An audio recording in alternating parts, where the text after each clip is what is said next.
Hello everyone, আসসালামু আলাইকুম। বরাবরের মতো নতুন একটা ভিডিও নিয়ে চলে আসলাম। সেটা হচ্ছে ওয়ানপ্লাসে কীভাবে স্টক রুম ফ্লাশ করবেন। তো আপনারা আমার নতুন একটা ভিডিওতে দেখতে পাচ্ছেন যে কীভাবে কাস্টম রুম ইনস্টল করতে হয়। যার মধ্যে কাস্টম রুম ইনস্টল করি। তো এখন আমি এটার মধ্যে কীভাবে স্টক রুম ফ্লাশ করি সেটা আপনাদের দেখাবো। চলুন ভিডিওটা শুরু করা যাক। Let's go.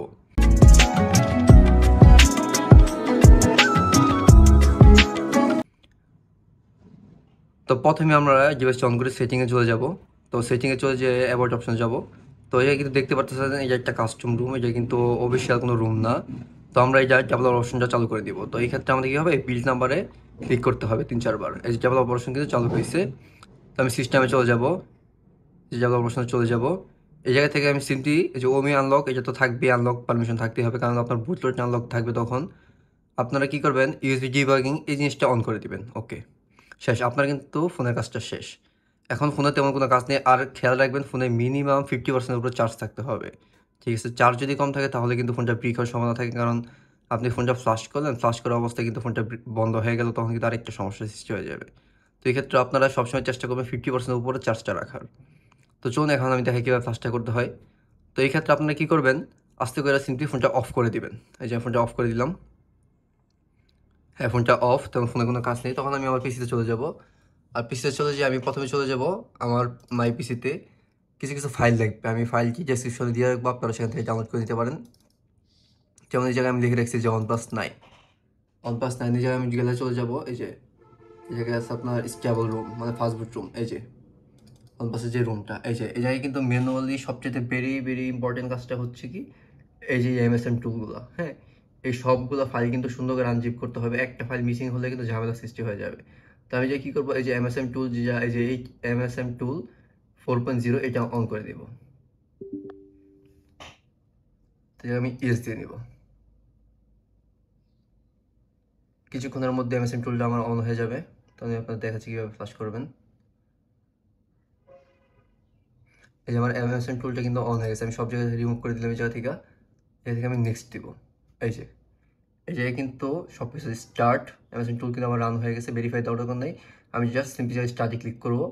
আর এখানে কিন্তু কোনো কানেক্টিং ডিভাইস নাই। ঠিক আছে, এই জায়গার প্রথম যে ধাপটার কাজটা হচ্ছে সেটা হচ্ছে এই যে ভলিউম প্লাস আর মাইনাস দুইটা একসাথে ক্লিক করে ধরে রাখতে হবে, পাওয়ার বাটন যাতে প্রেস না লাগে। ঠিক আছে, তো আমি এইভাবে ধরলাম, এই যে এইভাবে ধইরা কেবলটার সাথে কানেক্ট করে দিলাম ফোনটা। হ্যাঁ, আমার কাজ কিন্তু প্রায় মোটামুটি হয়ে গেছে। এই জায়গায় কিন্তু আমার কানেক্ট লেখা আসছে। ঠিক আছে, জাস্ট এই জায়গা থেকে আমি কি করব, এই যেখানে যে স্টার্টটা আছে স্টার্টে ক্লিক করে দেবো একটা। হ্যাঁ, এই যে স্টার্ট কিন্তু হয়ে গেছে। এই যে অলরেডি কিন্তু ফোনটা ফ্লাশ হওয়া শুরু হয়েছে। ঠিক আছে, এই যে ফ্লাশ হওয়া কিন্তু শুরু হয়েছে। এক্ষেত্রে কিন্তু আপনাদের মিনিমাম 5 থেকে 6 মিনিট অপেক্ষা করতে হইতে পারে। আর ফোনটা খেয়াল রাখবেন, ফোনটা যাতে কেবলের সাথে কানেক্ট থাকে। ঠিক আছে, ফোনে যাতে চার্জ থাকে। আর ইলেকট্রিসিটি প্রবলেম যাতে কোনোভাবেই না হয়। প্রবলেম হলে কিন্তু বিভিন্ন ঝামেলা সৃষ্টি হতে পারে, তখন কিন্তু আরেক ঝামেলা সৃষ্টি হবে, ফোনটা ব্রিক হওয়ার সম্ভাবনা থাকে। তো মিনিমাম এখানে 5 মিনিট অপেক্ষা করতে হবে ফোনটা ফ্লাশ হওয়ার জন্য। চলো আমরা অপেক্ষা করে দেখি ফোনটা কতক্ষণ লাগে ফ্লাশ হইতে। আর আমার ফোনটা কিন্তু দেখতে পাচ্ছেন ইন্ডিয়ান ভেরিয়েন্টের একটা ফোন, যার কারণে টিজির জায়গায় ইন্ডিয়ান আসছে। এই জায়গায় যাদের টিজির জায়গায় চায়নাও আসতে পারে, চায়না ভেরিয়েন্ট ফোন থাকতে পারে, গ্লোবাল আসলে গ্লোবাল ভেরিয়েন্ট ফোন আসবে, এইভাবেই আসবে।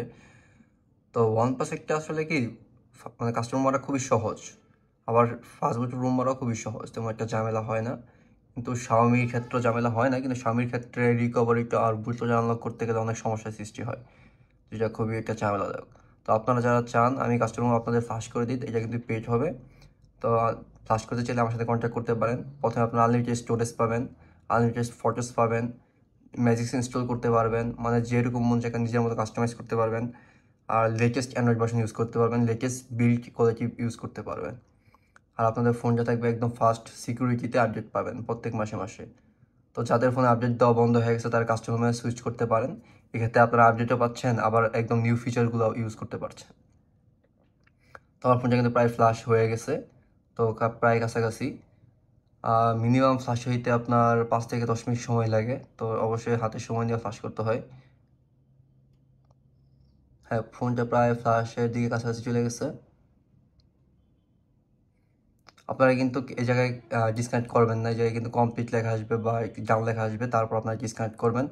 কারণ দেখবেন আপনার কমপ্লিট হয়ে গেছে, গ্রিন হয়ে গেছে, আপনারা এই জায়গা থেকে রিমুভ করে দেবেন, তখন দেখতেছেন যে ফ্লাশ হয় নাই বা 70% কমপ্লিট হয়েছে, তখন কিন্তু আরেক ঝামেলা সৃষ্টি হবে।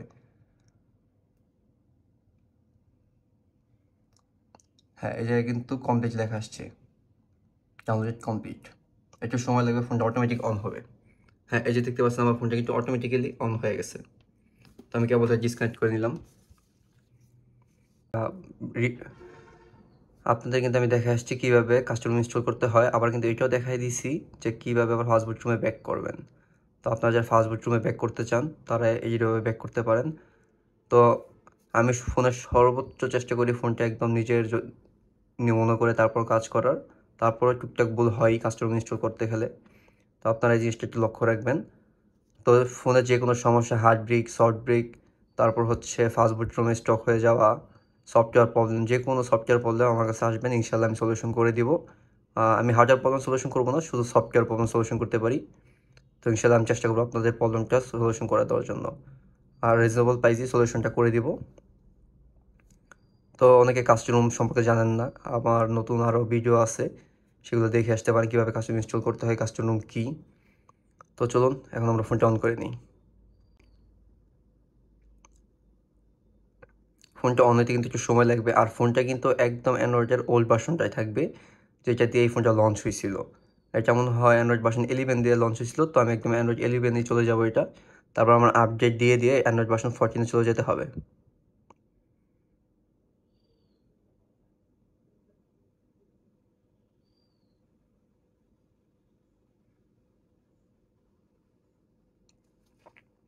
আমার কাছে কিন্তু আরেকটা Xiaomi ফোন আছে, যেটা Poco F2 Pro। এটার মধ্যে কিন্তু আমি কাস্টম রুম ইউজ করি। তো কাস্টম রুম ইউজ করার ক্ষেত্রে এটা খুবই ভালো একটা সাপোর্ট দিতেছে এই ফোনটা। আর এই ফোনটা কিন্তু অ্যান্ড্রয়েড 12 ছিল, আমি কিন্তু অ্যান্ড্রয়েড যে 14-এ রান করাচ্ছি, দেখেন এই যে অ্যান্ড্রয়েড 14 একদম লেটেস্ট ইউআই চলতেছে কিন্তু, যে এপ্রিল 5। তো এই ফোনটা কিন্তু পজিটিভলি যারা রান করতেছে। আর Xiaomi ফোনে যারা ইনস্টল করতে চান তারাও ইনস্টল করতে পারেন। এই যে আমার ফোনটা, এই ফোনটা কিন্তু খুবই স্মুথ চলাফেরা করতেছে, কোনো ধরনের কোনো সমস্যা হয় নাই। আর টুকটাক কাস্টমার একটু প্রবলেম থাকবেই, হ্যাং ল্যাগ এগুলো থাকবেই, কিন্তু সব রুমে থাকবে এরকমটা কথা না। সব রুম যে আবার সব ফোনের সাথে কমফোর্টেবল তাও না।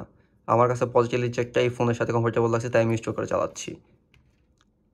আবার OnePlus-এর ক্ষেত্রে হচ্ছে আপনার নেমলেস ওএসটা বেশি কমফোর্টেবল। আবার Evolution X বা Jaguar এগুলো রুম আছে, ওগুলোতে তেমন একটা কমফোর্টেবল না, তাই আমি প্রেফার করবো আপনার ওগুলো ইনস্টল না দেওয়ার জন্য।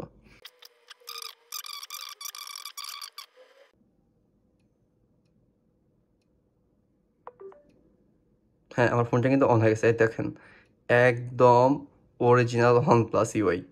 এই দেখেন একদম অক্সিজেন ওএস, এই যে অ্যান্ড্রয়েড 11-এ রান করতেছে। সিকিউরিটি প্যাচ হচ্ছে আপনার 2021-5-1। ঠিক আছে, একদম বললাম না, একদম ওল্ড ভার্সনে চলে যাব। আর এই দেখেন অক্সিজেন ওএস কিন্তু রান করতেছে, এটাই কিন্তু আপনার এখন বর্তমানে টাচ ওএস বা যে কোনো ইউআই নাই, ওপো ইউআইটা নাই। দেখেন OnePlus 9R সব কিছু কিন্তু সুন্দর মতো ওয়ার্ক করতেছে, আর এটার ক্যামেরা কোয়ালিটিও খুব ভালো। তো আপনারা যারা চান স্টক রুম ফ্লাশ করবেন, আমি ফ্লাশ করে দিতে পারবো। এই যে, তো এই হচ্ছে কীভাবে আপনার কাস্টমার থেকে ফাস্টবুট রুমে ব্যাক করবেন তার একটা রিভিউ। তো যারা চান তারা এইভাবে ফ্লাশ করতে পারেন, প্রসেসটা একটু লেন্দি, কিন্তু সময় নিয়ে চেষ্টা করবেন, ইনশাল্লাহ হয়ে যাবে। ধন্যবাদ, দেখা হচ্ছে পরবর্তী আরেকটা ভিডিওতে। আপনারা যারা আমার ভিডিওগুলো দেখেন বেশি বেশি লাইক, শেয়ার, সাবস্ক্রাইব করে দিবেন। ধন্যবাদ।